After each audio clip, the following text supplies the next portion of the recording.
think That's a damn plan. and be careful who you get advice from. Be careful who you let around your relationship. Oh, yes, for sure. Because there are people, what may work for them may not work for you. And then some people, they just don't want to see you happy. Exactly, that's what I was going to add to that. Yeah, and I would tell you this, something that black couples don't do is counseling. What happened, when I actually became the CEO of a national organization, I have to travel a lot, and that's something that was different for our relationship. And so I know I have girlfriends who husbands travel all the time. Even in my family, my cousins, that 3 of my cousins received big jobs at GE. And when they received these big jobs and had to travel, everybody was like, oh my God, Randy, that's great. Oh my God, Alice, that's great. And then as soon as I received this job that allowed me to travel, they were like, what you gonna do with your husband? And I was like, nobody asked my cousins that. Why? And my mother, my father, everybody said, I was like, the children belong to him too. So one of the things that I thought about was that could be a little intimidating and fearful on, just everybody's side. So my husband and I suggested that we seek counseling, not because there was a problem, but to prevent a problem, to avoid the problem. So we think that that's like the best decision that we made, because my husband comes from a really hard family. My family would be considered, although it's not like, oh, it's just the perfect little normal family, just because a mother and father was in there. That's all. But he comes from, drug addicts, just homelessness, all that, but he has definitely overcome all his challenges there. I'm really proud of the brother. But the thing about it is, he said he never thought that counseling would feel so good.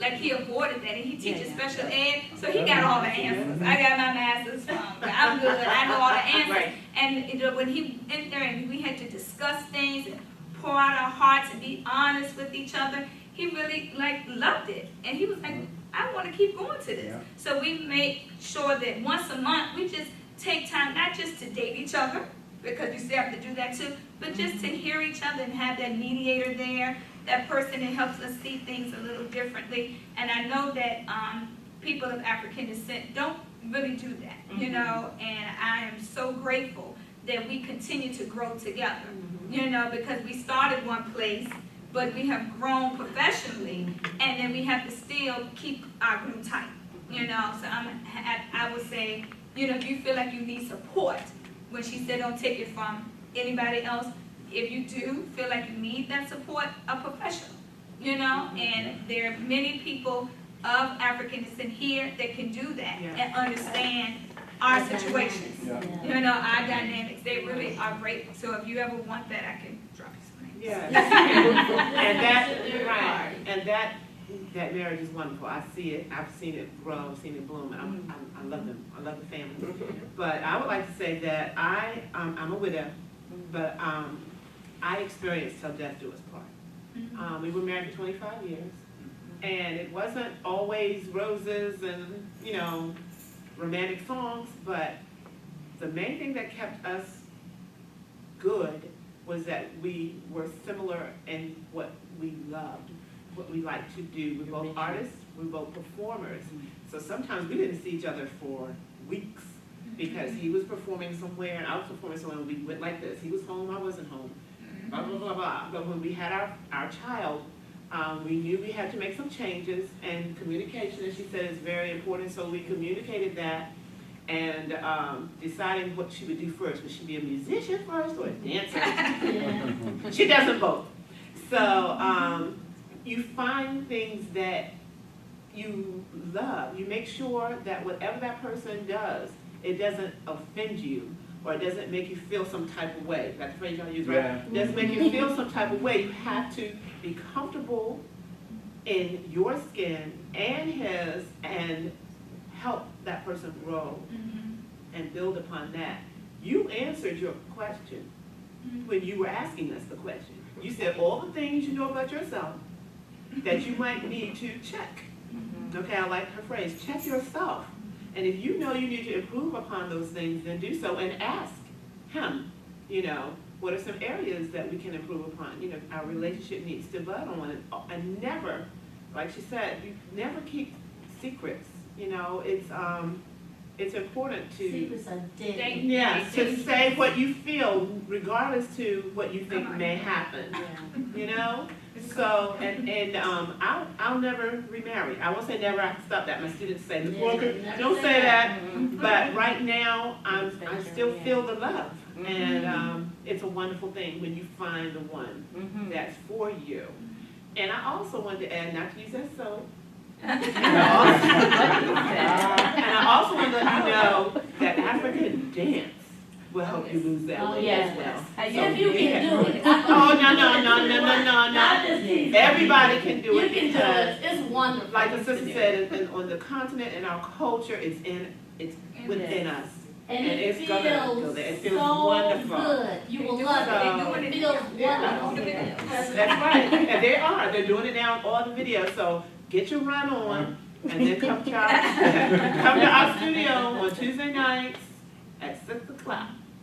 6:30 at on Main Street, 418 East Main Street, and I'm not the business person. I don't have a card. I have nothing. But Angela does have some people that are important to you. There's a couples the conference that happens every year that you should attend. You know. Black Marriage Day. Yeah, the Black Marriage And Day. it's for singles and Right. It's just giving us advice and support Right. because we know there's a struggle within our relationship. Right. And one of the struggles in our relationship goes back to these two wonderful sisters here, is our health, Yes. is our health. You have to be healthy together too. My husband and I also make conscious decisions together about what we're going to eat, what our children are going to Right. eat. Because So our plan is to see our great-grandchildren also. So we Right. want to be conscious of that too, because we both understand, like she was saying, what our families have endured around their own health disparities That's and right. issues around that. So we want to break some of those cycles as well.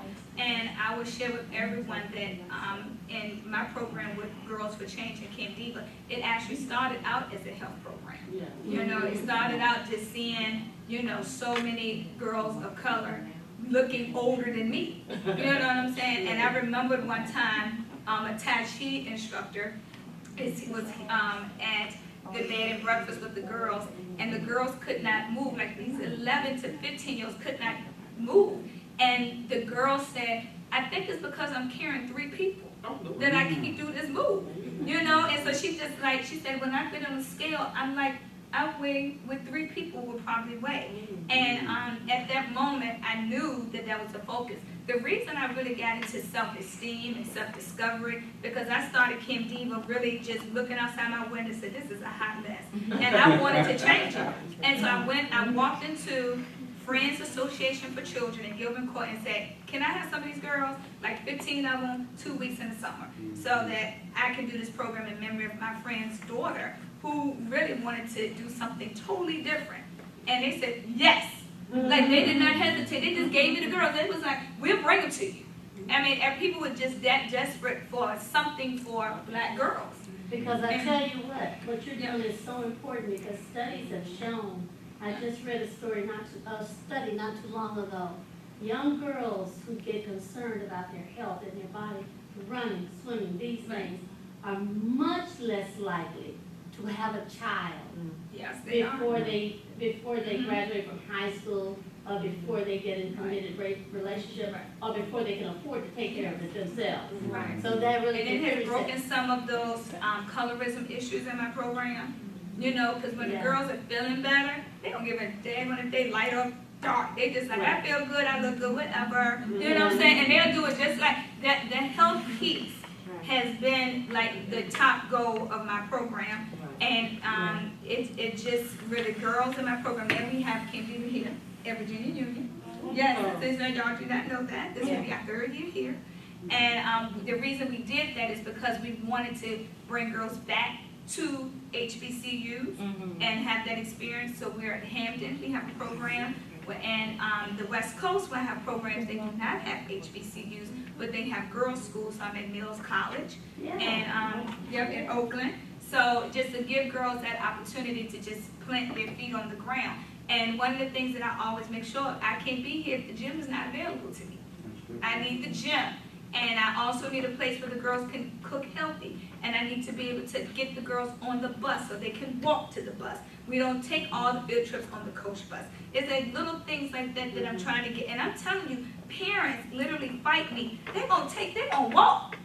They're gonna do the slave walk. They're gonna what? Like, and it's not about the slave piece, it's about walking. Right. They can care less if they learn about slavery. So I'm telling you that our community has to embrace more programs like this. The reason that the white folks get excited that you're there is because you're the only one. You know, they don't see it. So when I take my girls out to these kid marathons or take them swimming and take them to Winter Green, because I do that. I take my girls to Winter Green, I take them to exposure, and when they see them, they be like, that is amazing. And it's amazing because they don't see us doing this. You know what I'm saying? If you want to snowboard and if you want to ski, you Yes. have to be strong. Yes. Because you won't be able to stay up on the snowboard or the Right. skis Exactly. unless you have strength. So Right. So Solid core. get Yes, strong. and it's a mind, body, spirit. We have yoga every morning before we start our programs, and I introduced them to many people. Sister Shakila,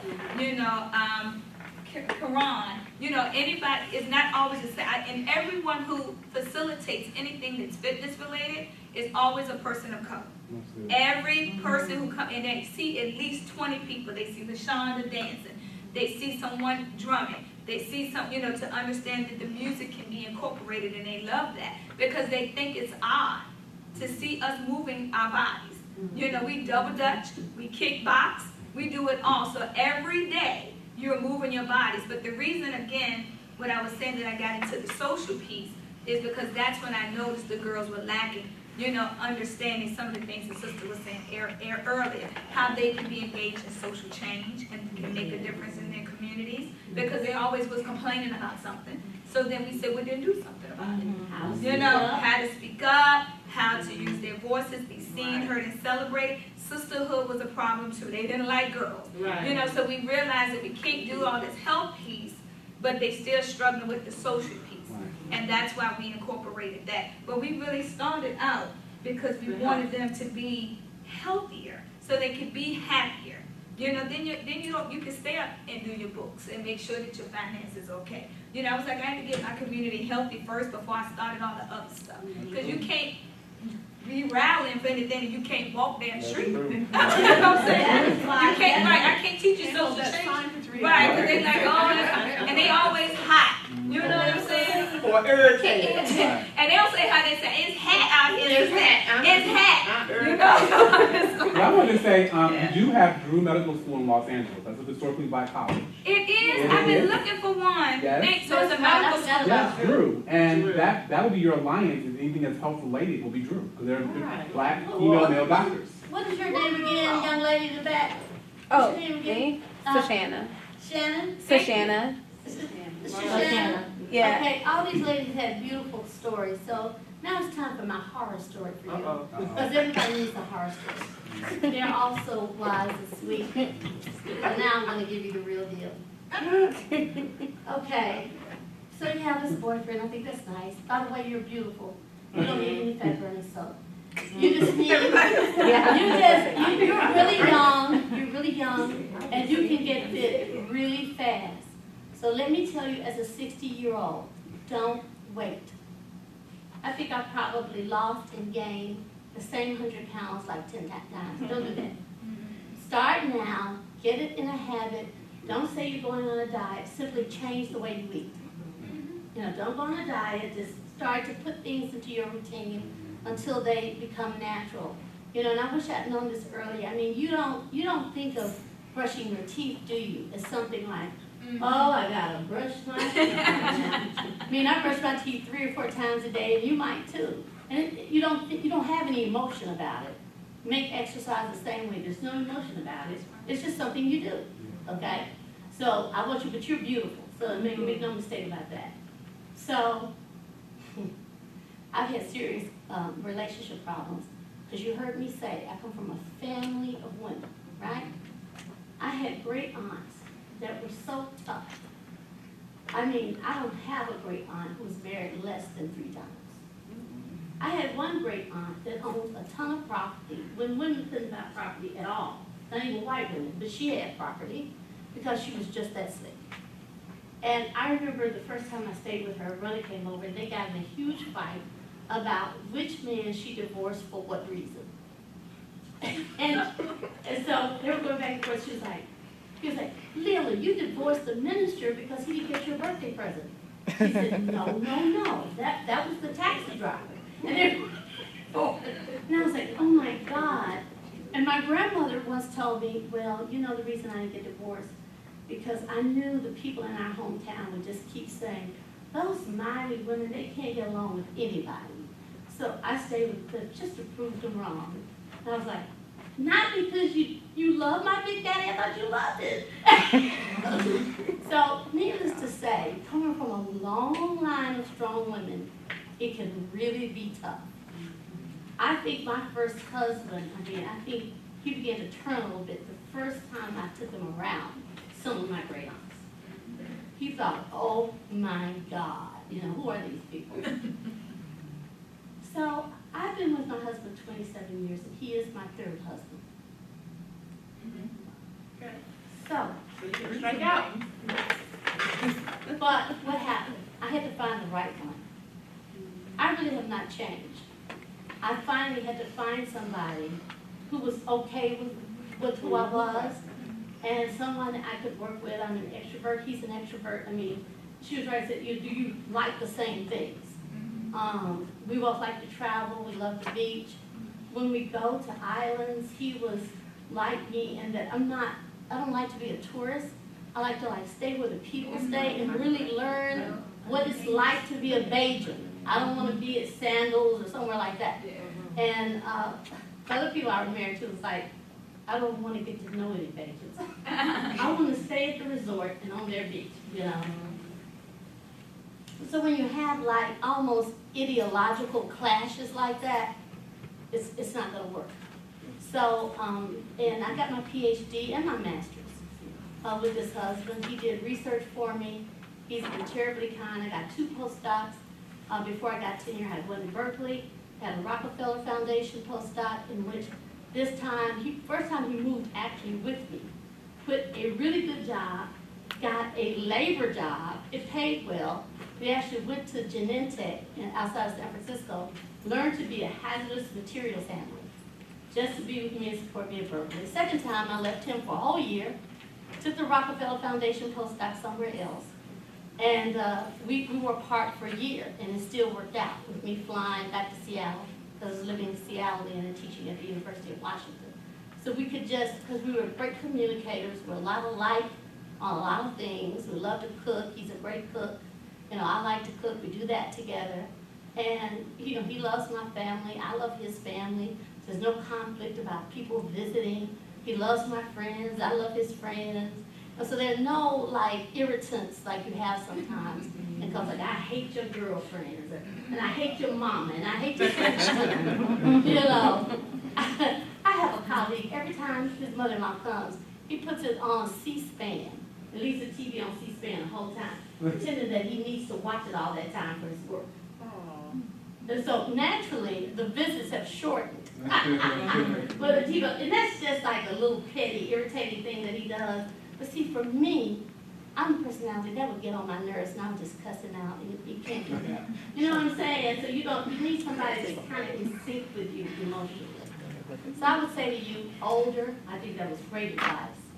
Kind of, float along, because I changed radically at 30. That's when the little feminist in me was born. And ooh, honey, the stuff hit the fan. So just sort of feel your way around here until you get older. Good fortune to you, sister.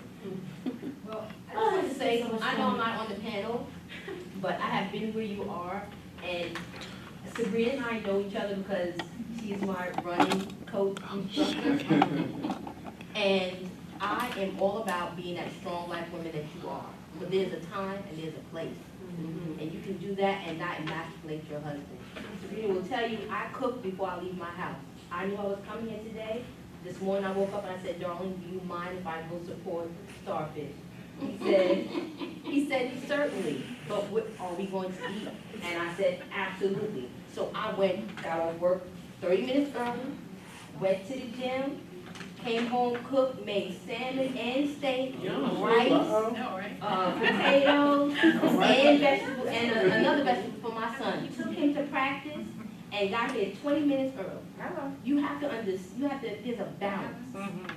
And she knows what her husband likes. Me, on the other hand, I called my husband this morning and said, you know I gotta go to VU tonight. He was like, yes, honey, I have a chicken in the oven. I like good.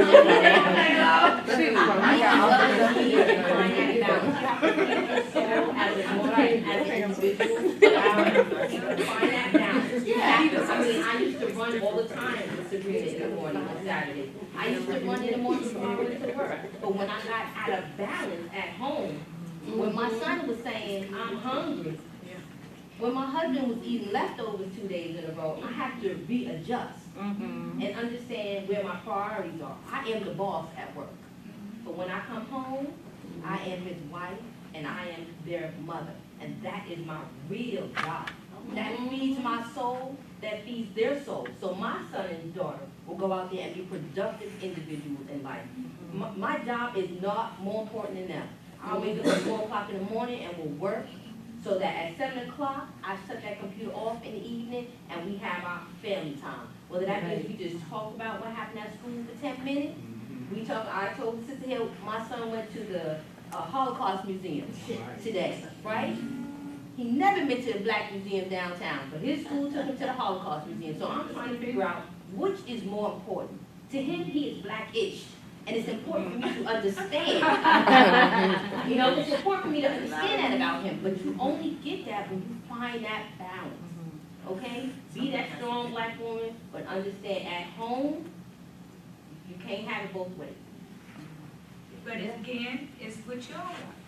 Yeah, Because I don't cook nothing. My husband loves it. My husband You know what I'm cooks every saying? day. I told him I had something to do, and he said, well, I'm gonna have food ready for you when you get before you leave. So that's what I'm saying, but it's what she's saying. It's what, know what your balance is in your home. You know, because you can listen to that, and it's like, oh, wow, that is so great. But you can get caught up in all of our stories. That's right. You get caught up in everybody's story. Get caught up in your own. And you and him decide how you're going to be together. Because I'm like, people in my family think I'm crazy because I have to be out of town at least 7 days out of the month. But my husband is okay with that. And we figured, and with technology, we FaceTime, you know what I'm saying? And my mother actually kind of takes on some of the things that I would do to help us out. Because he is in the school system. And my son goes to a school outside the district, so she may pick up the children that time. And then he will, if they spend the night at my parents' house, he could then and take it over there. We figured out something that would drive somebody else absolutely crazy. Because my best friend is like the white picket fence house. You know what I'm saying? She is that house that I'll be like, girl, come and do it. That's the day we do this. It is structured. My house changed. Like, we have to share a calendar. So that he can see I got something to do or when you have something to do. But value those times because those times that she's saying are so special. So we have to put that in our calendars. Unfortunately, that's the life I live because I love what I do. And I love him too, but I ain't giving it up. You know what I'm saying? It's like my mother was a great bowler in the city of Richmond. Won all kind of awards, been traveling over the world bowling. And she met my father. And my father said, you a married woman and you can't do it. She said, you better learn how to throw that ball. And then my daddy learned how to bowl. And then he started hitting it and making money too. And the next thing I know, I'm raised in a bowling alley. So that's what I'm saying. He thought his wife at first was going to be like his mother, wanted her to give up her passion. She said, no, indeed, sir. Join me. She said, it's good exercise too. And then you can join, but not my league because I like to compete. And my mother today still is bowling. And 2 days a week at 66 years old, my mother is bowling, throwing that ball. But I'm just saying that I've learned that I can't follow someone else's shadow, be the shadow of them and find what works for us. And it's only somebody who's willing to work because every man's not going to deal with my madness. You know what I'm saying? My husband coached girls basketball for high school, and he was in the Final Four. He was gone every day during that time. That's not what they say is normal, but they were winning games. You know what I'm saying? And then I said, I should be there. So I switched my schedule to support that. So we always have to figure out, but it's But always a be juggle. flexible, and I think the Yeah, bottom it line is. is what Angela's saying, when you find that right guy, I think you stay together like this is like a solid Yeah. rule. Always be pleasing him, and if he always pleases you, you're always thinking of each other, it works out. Yeah. A lot of times, my husband and I, we do this all the time. I will pick up something that I think he wants. He picks up what he thinks I want. We get home and we look at each other and we start laughing. Uh-huh. Because it's exactly what he was thinking, and it was exactly what I was thinking. And so we do it all the time. But So, you're you know, young, it's like- you're young, and this may not be the one, but you can work on it and find out, but you're young, you're Yeah. young. And Another you've only thing- been together 4 years, so. And marriage is a job. You're gonna Yes, work it is. and earn our income, and we expect bonuses and raises and everything, and you don't work as hard at your house, you gonna have problems. Oh no, I wasn't trying to like gear towards marriage. It was just like general. You were just saying how Yeah, but it's- you have to tone yourself down. Yeah, like We're just just being in the saying, same don't tone household and yourself down. knowing how to, but not. Don't tone yourself married down. Not Just all find the that. right one. Find what works for you all. And she's right, it's a job. It is a job. It's a lot of work. But it's Not enjoyable easier work. when I was single. I had to report. Call it. Single or children, which one? Without children? Without us. Single.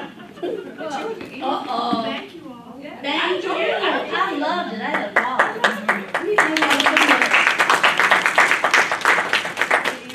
And I want to thank all of you for coming out tonight. This has been quite a lively discussion. Burn that tape, honey. As a, as the child of a family of women, I have 4 sisters, including a twin sister, and a lot of aunts. And I went to Spelman, so I went to all girls. Wow, okay. This feels like a big hug. Like, I'm away from home is Delaware, and this has felt like very much like a huge hug, like I was in a community. And certainly, the other thing I want to say from a personal place is that I have watched, and I think I've talked to several of you independently, watched all of you women since I moved to Richmond practically, and followed your trajectory. And so when I was choosing you, when I was selecting who I thought should be on this panel, trust me that I knew what I was doing. Like I knew, I was talking to Lenora, for instance, and I said, I remember I met you at a triathlon, and I still can't swim. I'm a runner. And one day I was running and I ran into Sabrina. Now I knew who Sabrina was, but I ran into her, and you'll remember, we stood in Bird Park. I'm supposed to be running home, like 3 miles to run home, and I think we talked for about 2 hours. Right, Angela may not remember, but I worked at the Boys and Girls Club, and in the east end of Richmond, and she came over when she was working with Art 180 and helped me to start a program there, starting Art 180 program that continues there. I watched Anna. I remember last year I was at the Sacred Ground, and we were doing the Solomon Northrop's grandchild game and so forth, and I'm just watching these women in awe. And Sister Faye attempted to teach me aggregate. She did very well. So all of these women have been very important to my personal trajectory, and so I want to thank you all from a very personal place. And certainly, Dr. Simpson, I didn't leave you out. Dr. Simpson comes through in the clutch, right? She said, Dr. Simpson's like, oh yes, I can't wait to come over. When I asked her last year, and as soon as I emailed her, it wasn't, I don't think it was 24 hours before I had a response, yes, I'm here. So this is, I have to say, this is what I'm used to from my personal experience, but it's so nice to be able to share this kind of discussion, this big hug with all of you. So thank you all for coming out and for sharing this discussion. Thank you, Thank all of you for all you've done for me personally. Thank you.